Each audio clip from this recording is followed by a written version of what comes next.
All right. Let me ask you a question. Do you remember a time when you could not wait to go to the house of God and worship with other believers? Do you remember a time when you really felt connected with the Lord and your prayers were getting answered? Do you remember a time when the last thing on your mind was you and your problems?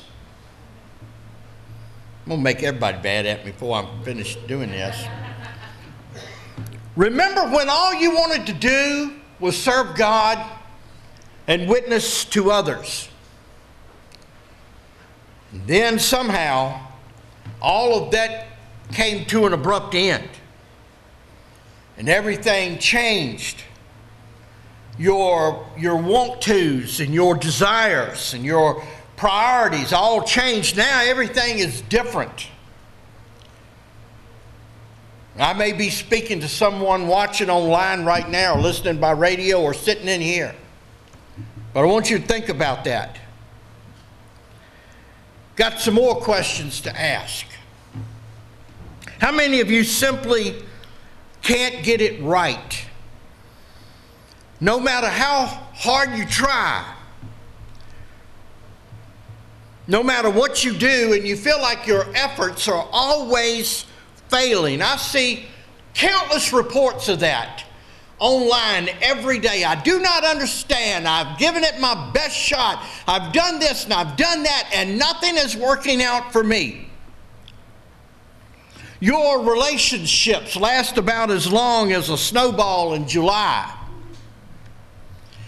And you keep trying a new one and a new one and on and on and on, yet it never works out. It's always something to throw a wrench into what's going on in your life as far as relationships are concerned. Maybe your efforts at bettering yourself and your situation, as noble as it seems, it fails over and over, and you feel like a ship that is out there adrift in the sea. And you just never seem to be able to reach your destination. You can't beat your addictions or any of your shortcomings, no matter what you do. Have I got you good and depressed yet? I ain't done yet. D.L. Moody said you can't get a man saved till you get him lost. So I want people to be aware of their situations first before they can look for help. Maybe your spiritual life seems totally empty. You feel no connection with God. Your prayers don't appear to be heard, and you feel 1,000 miles away from Him. Maybe you have little or no interest in worshiping or attending worship, nor do you care any longer about fellowshipping with God's people. The things of the Lord simply don't hold your interest anymore, and you wondered what happened. And you're just really miserable about all of that. As always, the Word of God holds all the answers to the problems of man. And this stage gets mighty hot up here. Matter of fact, the Bible doesn't hold some of the answers, it holds all of them. Don't let anybody tell you you've got to seek elsewhere to find the answers to the problems that mankind has. The one who created you wrote a book, a manual to go by to learn how to operate yourself. Psalm chapter 1 is where I'm going to be looking this morning, and it's got just about everything covered. That hum is from a truck outside, apparently. It's not the microphones. Not only am I old, I'm deaf as well. Here, the psalmist writes this word, blessed. He says, blessed is the man that walketh not in the counsel of the ungodly, nor standeth in the way of sinners, nor sitteth in the seat of the scornful. Let's look at that word blessed or blessed, however you want to pronounce it. It means happy. And it's not really based on circumstances. A lot of our happiness that we look for is strictly based on our circumstances, and it goes away just as quick as it comes. That's not the real thing that God gives. It's a happiness that only God can give you, and it's one that really lasts. You can be blessed in the most dire of situations. No matter what your circumstances are, you can be blessed in a heavenly way that no man can take away from you. And so to receive this blessing or to be blessed, there are three things that God says you must not do. The Bible is normally a book of do's and not don'ts. But when it starts mentioning some of the don'ts, we need to pay attention to it carefully. Number one, it says, walk not in the counsel of the ungodly. And they've got a big counsel, by the way. A really big one. Now, a lot of the young people are going to frown at me while I'm telling this because you have no idea what I'm talking about when I explain this. But all the old folks in here will enjoy it.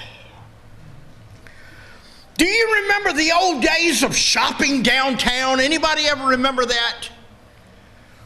Most of downtown went away around 80-ish, maybe up to about 85, but I was shopping in the 60s, so it really don't matter. The vendors downtown, and I wish we could rewind. I loved shopping downtown. There was everything you could possibly want down there. I don't care what it was. No mall could compete with downtown.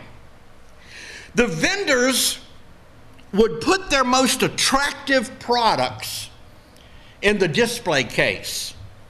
Every store downtown had a big glass display case, and they put all the coolest stuff right there in there while you were walking down the street. Maybe some of y'all will be envious of this now. And it was set in a way where you could not help but notice when you walked by.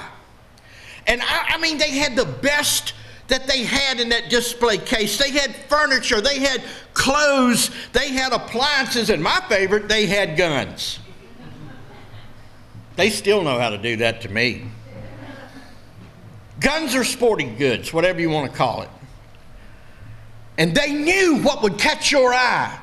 Doesn't matter whether you were a man, woman, or child, or whatever. They put toys in the case, especially for kids to worry their parents to death to go in there and look at it.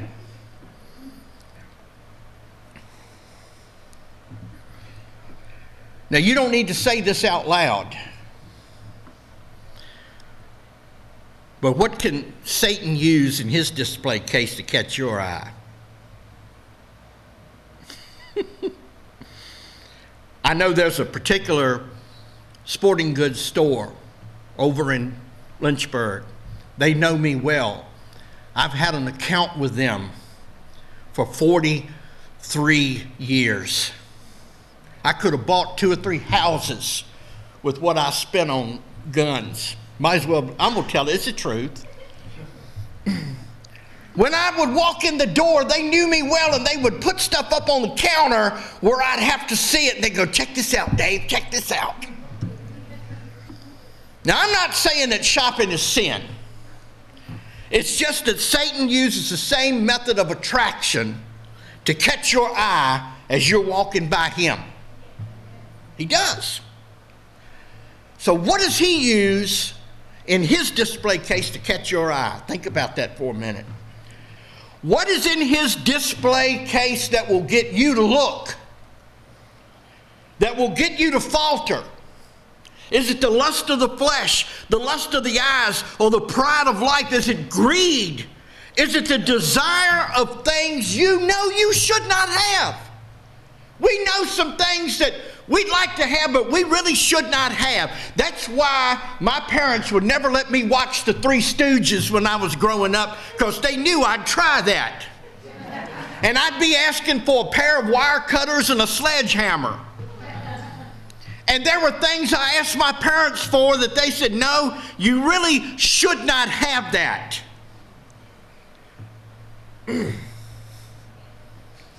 What about things that feed your addictions? You know you should not have that. The best thing you can do is to walk on by. All of you people over 60 are thinking about Isaac Hayes right now since I said that, aren't you? Go across the street if you have to, but do not even look at it. Walk away. That's how you handle the devil's display when you're walking by. Now, the next part of that verse, it says, nor standeth in the way of sinners. Now this is where the danger starts to get real. Walking by does very minimal harm. But then you're walking by that display case, and then you stop to do what we used to call window shopping. A lot of people don't even know what that is. Just what are you shopping for? I want you to understand, in a spiritual sense, Satan knows what you're shopping for, and he puts it right in the front of that display case. How many times have we stopped downtown or at the mall or even online? Facebook is flooded with ads of something that you looked at before. If you ever go to eBay and look at something, they're going to flood Facebook with ads. If you talk about it in the car with your spouse, about an hour later, there it is. It gave me a report the other day. I've got a phone that I use for the radio station, and because I have a flip phone for my personal, but it told me everywhere I had been that week. I'm going to turn that blame thing off.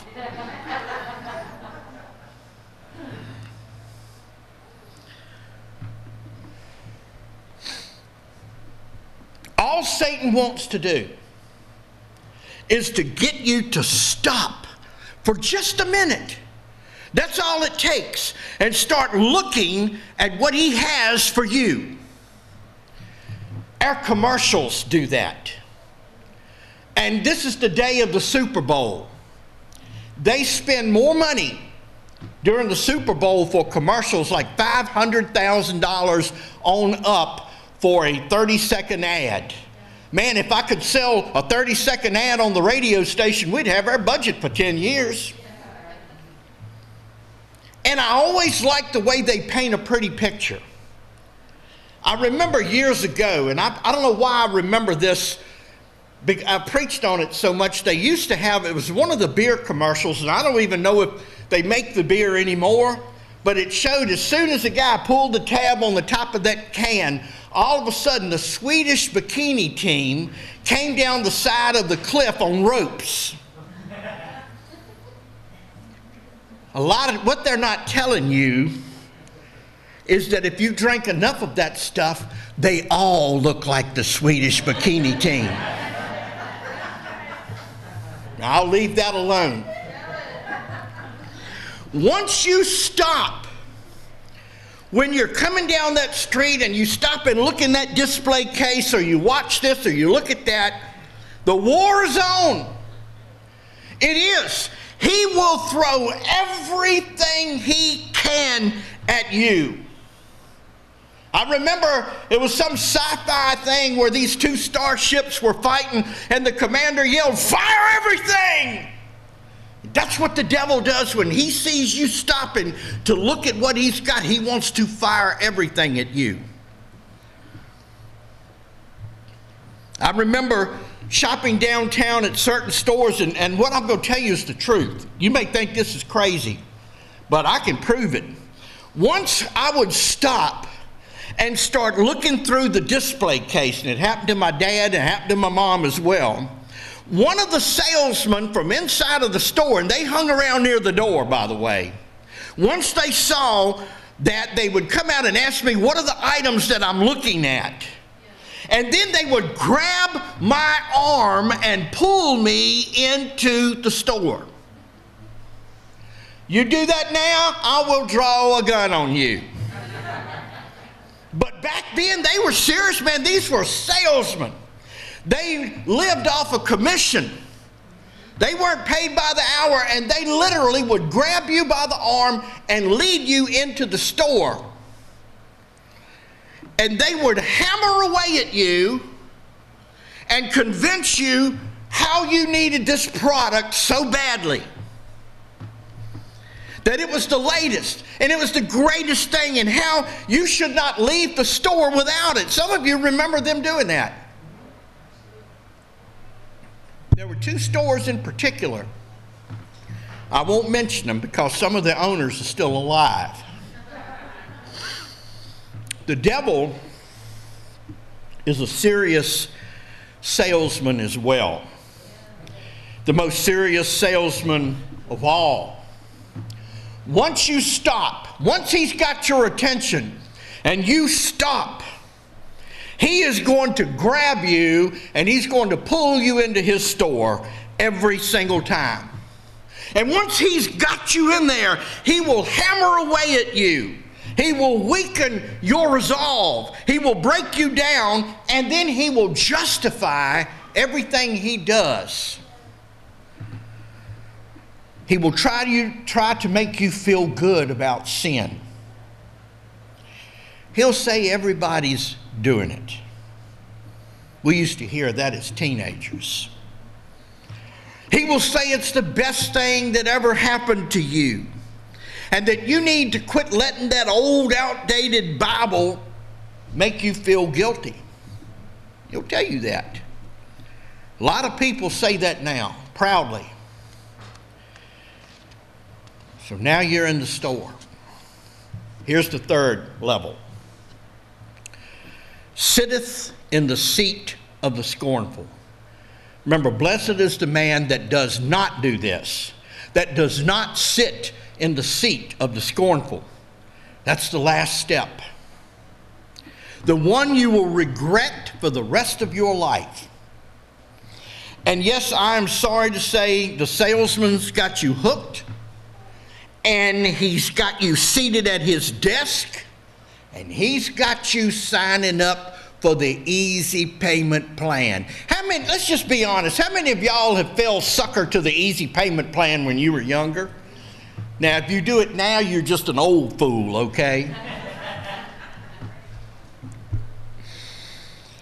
The easy payment plan, oh, that sounded so good. But that easy payment plan is one that will cost you many times more than it was worth. And the payments go on and on, but don't just sign here. And it's so easy, everybody does it this way. You can make those payments, nothing to it. Satan, the greatest salesman of all, is now done hammering away at you. You're hooked. You're convinced, and now comes time for the devil's easy payment plan. Only it ain't easy. It's horrible, and the payments never stop. There never comes a time once you agree to his easy payment plan that you're done with him. As a matter of fact, the payments get higher and higher as it goes. It costs way more than it's worth, and you can't return it.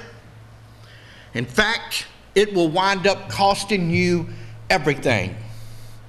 There are many people that has been there, and they know it'll not just cost you your money, but it'll cost you your health. It'll cost you your happiness, your spirituality, and eventually your life. And there you sit, signing the contract for the easy payment plan that Satan has for each and every one of us. Now you've lost your happiness and your blessings from the Lord. Well, let's look at what it says about the one who doesn't do those three things. It said, this person's delight, verse number 2, is in the law of the Lord, and in his law doth he meditate day and night. You want to get rid of the garbage in your brain? Fill it up with this right here.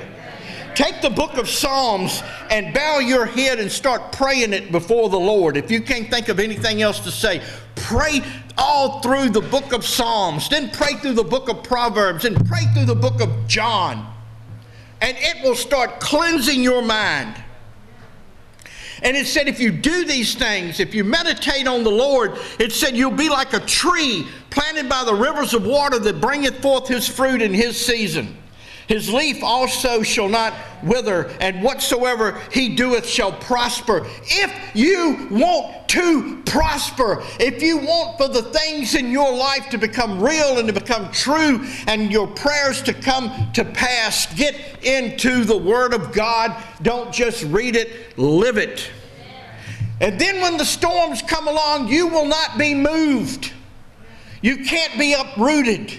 How many people I have met in the 28 years that this church has been in existence, if everybody that came to me privately and said, I want to serve the Lord and I'm going to do this and I'm going to do that, if they all were still doing it, we'd have to have 4 services on Sunday. We'd be lined around the walls. But many of them have fallen by the wayside because they fell for those 3 things. And they just, where are they? And now they're wondering why everything they do does not prosper. God will cause you to prosper. And I'm not talking about making big money and all. I'm not going to do like the health and wealth. If serving the Lord brought you health and wealth, then I'm going to bust hell wide open when I die. Because it hasn't done a thing for me, but physically, I've never had so many physical problems than when I decided to serve the Lord. I kid you not. Y'all are killing me, you know that? Calling me at 11 o'clock at night and tell me this and tell me that. One night I had to go up in somebody's house and take a hunting knife away from a guy's wife. I did. Y'all looking around to see who it is, ain't you? Y'all have no idea what this battery wears out every day of people calling me with the most awful stories you ever heard in your life. I'm only 35 years old. Lord. But it's not a health and wealth thing. The prosper is spiritually. The ungodly are not so, but are like the chaff which the wind driveth away. When I went to the Museum of American Frontier Culture up in Stanton, they were demonstrating how hard they had to work for a meal. They took a pile of wheat and they had this thing that looked like a rake and they were pounding it up and down and they'd throw it into the air and this stuff would blow away in the wind. It was called chaff. They said that's worthless. And what hit the ground was the good wheat. And it said that people that don't want to follow God's precepts are like chaff. They blow away in the wind. And there are many people that they had a church experience. They never really got saved. And they said they were going to do this. They said they were going to do that. And the wind just carried them away. I pray that you don't wind up as chaff. Therefore the ungodly shall not stand in the judgment, nor sinners in the congregation of the righteous.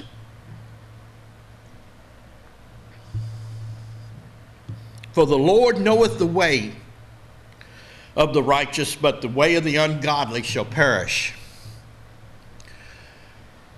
If you spend your life serving the devil, you will perish. That's what it said. Your way will perish. Your plans will perish. Nothing will come to fruition. And the bad part about it, most all of us can admit to this, no matter what's going on in your life right now, the consequences of sin sometimes remains with us. Yeah, you may regret what you did. And the scars may be with you throughout your natural life. Maybe you've got the scars of sin, of the way you may have lived in the past. God always makes provision for the forgiveness of sin, but not always for the consequences. So there are things that we do or we choose to do that will stay with us. But there's some good news. God can take those scars that you have those regrets that you have, and he can use them for his glory. If you let him do it, he'll do that every single time. He can use you to rescue other people that's getting ready to do that. And you, out of your experience and out of your scars, can go and say, I've been there, brother. I've been there, sister. Let me talk with you and I can help you. I can help you. Through you. And in turn, your life can be blessed again. There's nobody in here with, no matter how horrific of a past you have had, that you can't wind up being blessed and happy again. I want you to know that. God is the God of the second chance. I told my mother that one time, and she looked at me and she said, you better be glad that God's the God of the 10,000th chance. And I am. I am. And may I say this, he is also the God of the last chance. I saw a TV show the other day, and there was a name of a church called the Last Chance Holiness Church. I said, man, I wish I'd have known that 28 years ago, because that'd been the name of this church right here. There are some of us in here, you feel like if this is it for you, if you don't get it right this time. Well, I want you to understand that the blood of Jesus will cover that ink on the devil's contract every single time. But you got to get up out of the devil's seat. You got to get away from his desk. You got to stop looking through his window. You need to start walking toward the Lord and not toward the devil. Shall we bow for the invitation?